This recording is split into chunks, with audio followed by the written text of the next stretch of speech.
One night, I whispered back. I don't know why. Maybe I thought I could out-creep it. Maybe I just needed someone to talk to. What are you? Silence. Then, from the closet, I'm what you created. Every time you hid the truth. Chills ran down my spine. I felt a deep pressure in the room, like the air was thickening, like something massive was just behind the closet door, waiting. The next night, it said, I know what you did at the lake. That was something no one could know. I hadn't even told myself. I hadn't even forgiven myself. That summer, 2 years ago, drunk, driving, she had slipped from the passenger seat and hit her head. She bled. I froze. I left her there. I left her and ran. That night, I couldn't take it anymore. I covered the closet with a thick sheet and turned the mirror toward it, hoping to see something, some proof. But what I saw, when I looked into the mirror, my reflection wasn't mine. It was me, but grinning. Mouth stretched too wide, eyes too hollow. It blinked when I didn't, tilted its head when I didn't move. Then it mouthed, "We are the same now." I smashed the mirror, but the image stayed for a second, hovering in the shards. I stopped sleeping. I tried moving out, but every night I slept somewhere else, hotel, friend's house, even my car. I heard the whisper, "You can't outrun yourself." I came back. I had no choice. I found claw marks inside the closet, fingernails embedded deep in the wood. Some looked old, some were fresh. That night, I felt something breathing inches from my face, but there was no weight, no form, just the coldest air I've ever felt. And the whisper let me in fully. I don't know why I did it, but I opened the closet completely, stepped inside. Complete darkness. I stood there for maybe 30 seconds until the door slammed shut behind me. I reached for the handle. Gone. The space grew. I swear it wasn't a closet anymore. It was endless. I walked forward blindly. Then I saw her. The girl from the lake. Her face pale, lips blue. She pointed behind me. I turned. There was a mirror floating in the black. In it, me. But my mouth was stitched shut, and my hands were reaching for her neck. I woke up in my bed. Closet wide open. The mirror was back unbroken. And inside it, that thing was waving. It looked exactly like me, but not tired, not broken. Happy. It whispered, "You gave me your place. Stay quiet now."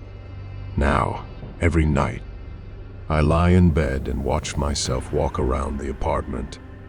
I see it, laugh on calls, talk to my friends, live my life. And sometimes, just sometimes, it looks directly at me, trapped in the mirror, and whispers, "Don't worry. I'll take better care of your secrets than you ever did. So if your closet door won't stay shut, don't just tape it. Don't just wedge it. And never talk back to the voice. Because sometimes it's not a ghost.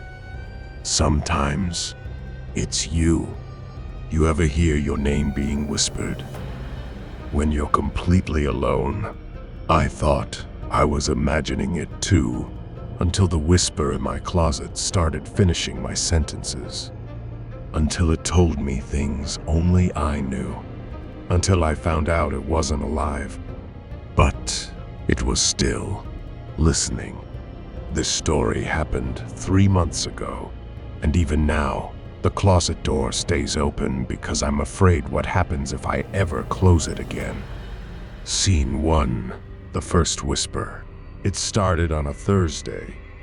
I had just moved into my cousin's old apartment while he was overseas for work.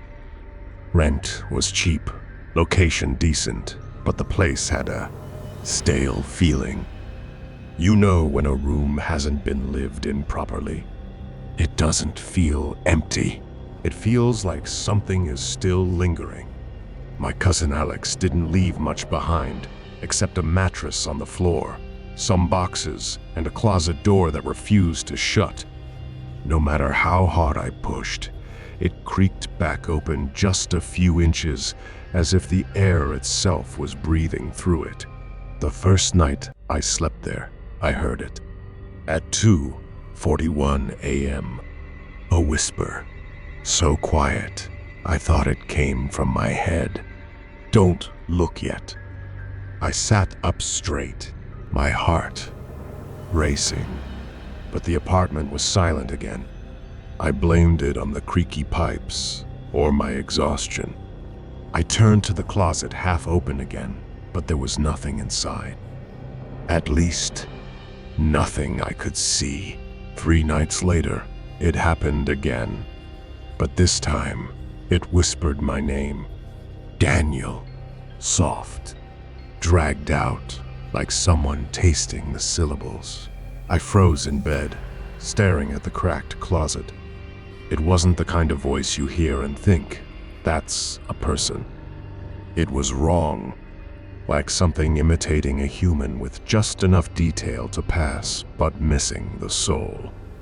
I sat up and said out loud, "Alex, is this a prank?" No response. The whisper came again. "You lied to her." My breath caught, because I had. 6 months ago, I had lied to my ex about where I was, who I was with. No one knew, not even Alex. That night, I didn't sleep. Over the next week, I tried everything. I stacked books against the closet door, hammered a wedge underneath, even duct taped it shut. Every single night, it found a way to open. Once I found the tape peeled off in one long, slow spiral on the floor. Another time, the wedge was outside the closet, not fallen. Placed. The voice returned nightly now. Sometimes a whisper, sometimes a hum, and sometimes a low chuckle. She cried for hours, didn't she? The voice was referencing things only I knew. Private, hidden sins. Regrets I'd never said out loud. The whisper was getting bolder.